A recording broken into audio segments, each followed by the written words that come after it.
All right, strap in, everyone. Today's AI news is, well, it's a lot. It's February 18th, 2025. And we're diving deep into some AI news that, well, frankly, has even the experts scratching their heads a little. I mean, we're talking potential white whale discoveries in how language models work, tests that even the most advanced AI can't seem to pass, and of course, Grok 3 is supposed to drop any minute now. Yeah, it's really interesting to see all this stuff happening at once, you know? It really feels like we're seeing the field evolve in real time. So let's map out our deep dive today. Yeah. First up, we're going to unpack LLaDA. It's this large language diffusion model that's got everyone buzzing. Right. Then we'll check out StepFund's latest releases, Step Video T2V and Step Audio Chat, which are really pushing the boundaries when it comes to generating video and audio. Yeah, they're pretty wild. And, oh, you do not want to miss the discussion around DeepSeek R1. It's a massive AI model that's, well, it's basically showing off how powerful it is. Yeah. And it's doing it all on just CPUs, which has sparked some interesting conversations. And, of course, no deep dive would be complete without checking in on Perplexity AI's deep research. And, well, we'll see if it lives up to the hype. Sound good? Sounds good.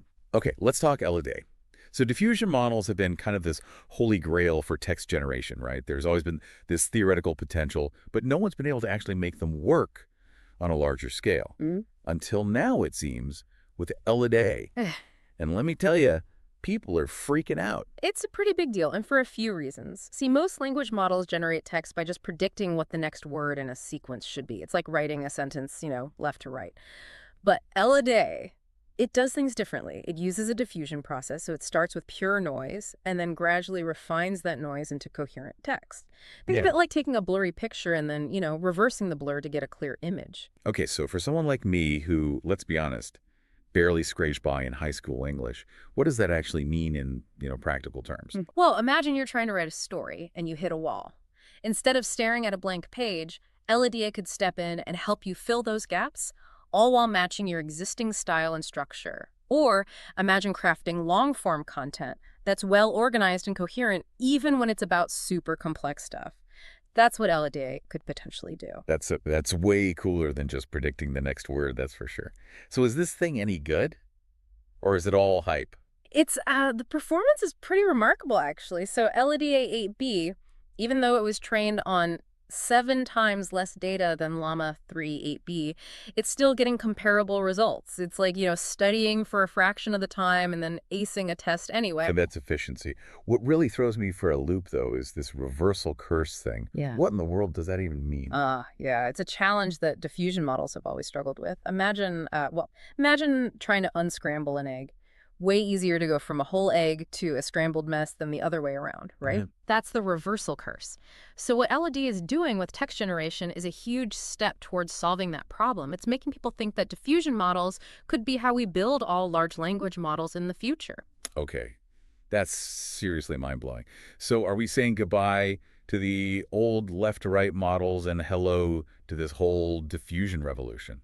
I think it's too early to say who's going to win this race, but LLaDA definitely throws a wrench into what we thought we knew about language models. Yeah. This could be a really big deal. It'll be really interesting to see where it goes. All right, before we get too lost in the future of LLMs, let's bring things back down to earth a little bit. DeepSeek R1, it's this massive AI model, and it's making waves for a whole other reason. This thing can run entirely on CPUs, no need for all those fancy, expensive GPUs. Why is everyone so excited about this? Well, I mean, it's kind of a big deal because it challenges this idea that you absolutely need a ton of specialized hardware to run large AI models. Yeah. It's opening up a lot of possibilities for researchers and developers who, who maybe can't afford those powerful GPUs. But what's really cool is how DeepSeek R1 pulls this off. It uses something called a mixture of experts architecture. Mixture of experts, huh? Mhm. Sounds kind of like something out of like a superhero movie. What's the secret weapon here? Okay, so imagine you have a team of specialists, right? Each one's an expert in something different. You wouldn't have all of them working on every single problem, would you? No, of course not. You'd call in the expert who's, the best fit for the task. That's essentially what DeepSeek R1 does. It activates different parts of its massive model depending on the input, makes it super efficient, which is why it can perform so well on just CPUs. So it's like having access to like this whole brain trust, but you only call on the specific experts you need. That's pretty slick. Exactly. And the performance gains they're impressive. People are getting some seriously fast speeds on their CPUs. Some are even hitting like 4 tokens per second with certain setups. Mm. And get this, there's even talk about using techniques like Unsloth AI's 2.51-bit quantization to squeeze even more performance out of it. Wait, hold on. 2.51-bit quantization. You're going to have to break that one down for me. Think of it like compressing a file on your computer. You're basically reducing how much data you need to represent information, which makes everything faster and more efficient. So Unsloth AI, they've figured out a way to do this specifically for AI models, and it's showing some really promising results with DeepSeek R1. Okay, so I've got this massive AI model that runs on regular CPUs, and people are finding ways to make it even faster. What's not to love? Well, there are some interesting discussions happening about where DeepSeek R1 came from and what it could be used for. It's a good reminder that, technological advancements always come with baggage. Right, of course. But we'll dive deeper into that a bit later. For now, let's shift gears to something that's, it's creating quite a buzz in the AI world. Perplexity AI's new deep research feature. Ah, yes. The AI research assistant that's supposed to, change everything. I've definitely heard the hype. I'm curious to see if it actually lives up to it. Well, it's definitely ambitious. Yeah. The whole idea is to have an AI that can sift through a massive amount of information and then generate these detailed reports on any topic you throw at it, almost like having a whole team of researchers at your beck and call. So instead of spending hours on Google, just reading through endless articles, I could just ask this AI to do all the work for me. Sign me up. It's not quite that simple. While the potential is super exciting and a lot of the early feedback has been really positive, there are some limitations and potential issues we need to consider. Okay, I'm listening. What are we talking about here? Well, for starters, free users only get 5 queries per day. Pro users get a lot more, like 500. And it's coming to iOS, Android, and Mac soon, so it'll be really accessible. The idea is to really democratize access to in-depth knowledge and give you these personalized research capabilities. That sounds amazing. But let's be real, no technology is perfect, right? What kind of limitations are we talking about? Well, one of the biggest challenges with any AI is accuracy, right? Deep research is still pretty new, and while it's been known to generate information that's either inaccurate or straight up made up. Oh, no. So it's like having a research assistant who just, makes stuff up sometimes. Not exactly ideal. It's a valid concern, and Perplexity AI knows it. They're working on improving the accuracy, and they're even asking users to give feedback to help them, spot and fix those issues. Yeah, it's good to hear. I guess it's all part of the growing pains of any new tech. Yeah. But speaking of growing pains, we can't forget about those reality check AI tests you mentioned earlier. Are these like the AI equivalent of pop quizzes? Yeah, kind of. One of them is called Enigmavel.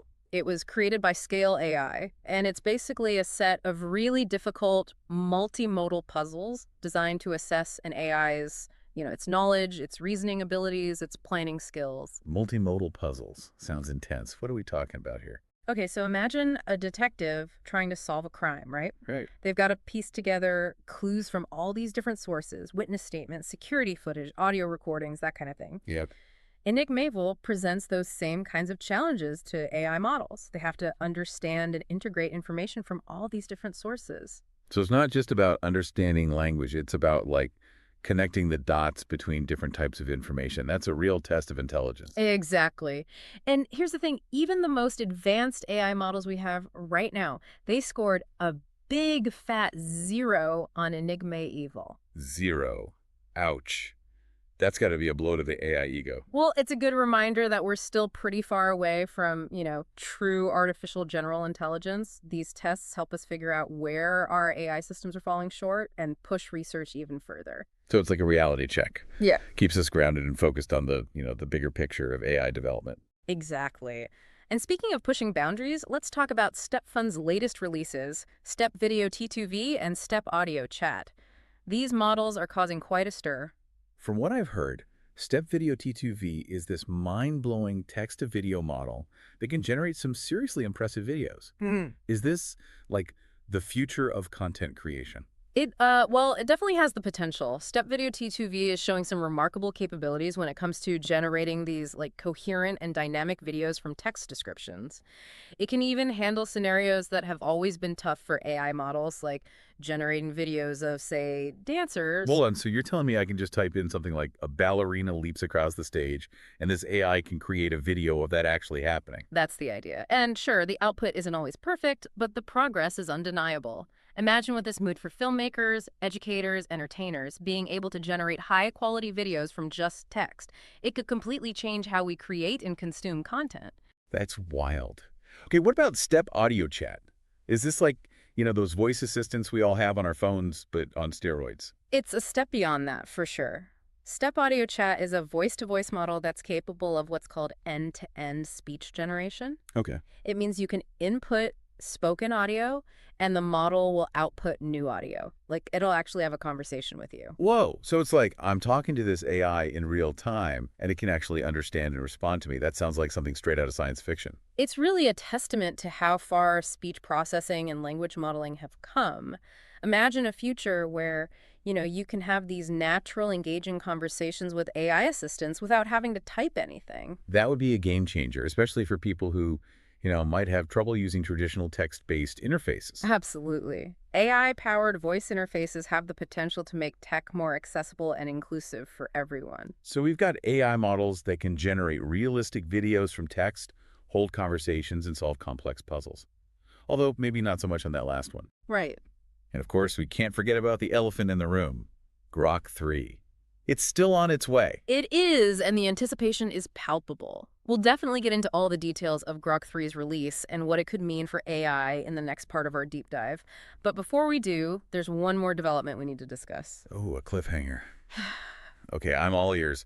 What's next on our AI adventure? Remember DeepSeek R1, the CPU-powered AI model? Yeah. Well, it turns out there's more to the story than just its performance. Its origins and what it could be used for have sparked a pretty heated debate in the AI community. Oh, interesting. And it's a debate that brings up some really important questions about, the future of AI and how it's going to impact society. Okay, now you've really got my attention. Let's unpack this whole DeepSeek situation and see what all the fuss is about. Yeah. Okay, so we've got this powerful AI model, DeepSeek R1, and it can run on regular CPUs. And now you're saying there's like this whole debate happening around it. What's the problem? Well, you see, the thing is, DeepSeek R1's origins are, well, they're kind of mysterious. Oh. Some people think it might be connected to a certain government. Mm. And that's got people worried about, control and influence over this powerful tech. So it's not just about the tech itself. It's about who's pulling the strings. Exactly. This whole situation is a good example of something that's becoming a bigger concern in the AI community. What if these powerful AI models end up being controlled by just a few people or organizations? It could have a huge impact on who has access to this technology, whether it's used fairly, even global power dynamics. It's something we need to be thinking about. It's a little scary, honestly. As AI gets more powerful, how do we make sure it benefits everyone, not just a select few? That's the million-dollar question, isn't it? Researchers, policymakers, everyone needs to be thinking about this. Open standards, transparency, responsible development. Those are all key to making sure AI is used ethically and for the good of everyone. It's a good reminder that AI isn't just about fancy algorithms and impressive demos. Mm-hmm. It's about real people and how this technology is going to shape our world. Couldn't agree more. And speaking of shaping the world, let's talk about another big player in the AI game. NVIDIA. Oh yeah, NVIDIA. Those guys make the GPUs that power a lot of this AI stuff, right? They do, but they're not just making hardware anymore. They're making some big moves in software and services, too. Interesting. What are they up to? Well, there's a lot of talk about NVIDIA launching their own cloud computing platform, one specifically built for AI. Okay. So imagine a cloud platform where you can access all the latest and greatest NVIDIA GPUs, the ones everyone wants to get their hands on. Right. And you can use those to train and run your AI models. Oh, wow. And it's all seamlessly integrated with NVIDIA's software and tools. It would be a pretty big deal. That sounds like a dream for AI developers, to have all that power at your fingertips. But wouldn't that give NVIDIA, even more control over the AI world? That's a valid point. Some people are worried about, getting locked into the one company's ecosystem, becoming too dependent on their technology. I could see that.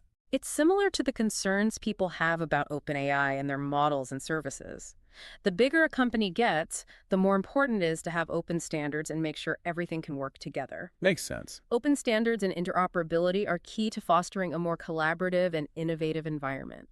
It gives developers and users more freedom and flexibility. Absolutely. It's like making sure everyone can speak the same language no matter what tools they're using. Exactly. Speaking of tools and approaches, there's another big debate going on in the AI world right now. It's all about fine-tuning versus R. Oh, yeah, I've heard about this. Can you break down this epic battle for us? So fine-tuning is like taking a pre-trained AI model and then giving it specialized training for a specific task. It's like, teaching a dog a new trick. Okay, I get that. Arguing, on the other hand, is like giving the AI a massive encyclopedia to reference. It involves retrieving relevant information from a database and then using that information to generate responses. So fine-tuning is about making the AI a specialist, while RA is about giving it access to a vast knowledge base, like, I don't know, choosing between a master craftsman and a walking library. Haha, yeah, that's a great analogy. And the debate really boils down to this. Which approach is better for different tasks? Fine-tuning can give you amazing results, but it takes a ton of data and computing power. Right. RA is more flexible, it can work with smaller models, but it might not be as accurate. Sounds like there's no clear winner. It depends on what you're trying to do. Exactly. There's no one-size-fits-all solution in AI. The best approach depends on the task, the resources you have, and how well you need it to perform. Makes sense. Well, we've covered a lot today. Groundbreaking new architectures, ethical considerations, and even the age-old debate about the best way to train an AI. And, of course, we can't forget about Grok 3, which is probably making its grand debut right now as we speak. It probably is. It's been a pretty wild day for AI news. But even with all the hype and excitement, it's important to remember that we're still in the early stages of this whole technological revolution. Yeah, it really does feel like we're just scratching the surface of what AI can do. Yeah. It makes you wonder what incredible advancements and, mind-boggling challenges are waiting for us in the future. Absolutely. That's what makes this field so exciting. It's a constant journey of discovery, pushing the limits of what's possible. Well said. So, with that in mind, let's talk about DeepSeek R1. Right. You said there's more to the story than just its performance. Yeah, there's some controversy surrounding its origins and potential applications. It's a good example of how technological advancements often come with baggage. Oh, yeah, like we've invented all these amazing things, but we Mhm. haven't always thought through the consequences. Exactly. And with AI, the potential consequences are, well, they're pretty huge. We need to be careful. Agreed. So, what's the deal with DeepSeek R1? What's got people so riled up? Well, it all comes down to where it came from and who might be controlling it. So there's this theory floating around that DeepSeek R1 might have ties to, well, a certain government. Okay, and that's got people worried. Yeah, I mean, think about it. If a government has control over a powerful AI like this, well, it raises some serious questions, doesn't it? Definitely. Like, what are they going to use it for? Right. And is it going to be used ethically, responsibly? It's kind of scary to think about. It is. And this whole situation highlights a really important issue in the AI world right now. As these models get more powerful, how do we make sure they're used for good? How do we make sure they benefit everyone, not just a select few? Yeah, that's a big question. It's like we're inventing all these amazing things, but sometimes it feels like we don't stop to think about the consequences. Absolutely. And with AI, the consequences could be massive. So we need to have these conversations, We need to be thinking about things like open standards, transparency, ethical development. Right, because it's not just about the technology itself, it's about how it's used and who gets to use it. Exactly. And that brings us back to DeepSeek R1. I mean, this is a model that can run on regular CPUs, right? That makes it way more accessible than a lot of other large language models. Yeah, So if it does have ties to a government, well, that raises even more concerns. because it could be used in ways that, maybe we don't even want to think about. It's a possibility. And that's why this debate is so important. We need to be aware of the potential risks. Even as we celebrate the incredible advancements in AI, we need to be thoughtful and responsible. I agree. It's like we're standing at the edge of this new frontier, and it's both exhilarating and terrifying at the same time. That's a great way to put it. But hey, that's AI for you, right? It's Yeah. constantly pushing us to think differently, to consider new possibilities, to confront tough questions. And that's what makes it so fascinating. Absolutely. Well, we've covered a lot of ground today, from groundbreaking new models to the ethical dilemmas they present. It's been a wild ride. It has. And we can't forget about Grok 3, which is probably making its grand entrance as we speak. Right. Who knows what kind of chaos that's going to unleash. Uh-huh. We'll have to wait and see. Well, on that note, I think it's time to wrap up this deep dive. Thanks for joining us today, everyone. It's been a blast exploring the world of AI with you. And remember, stay curious, stay informed, and stay engaged. The future of AI is in our hands, and it's up to all of us to shape it responsibly. Until next time.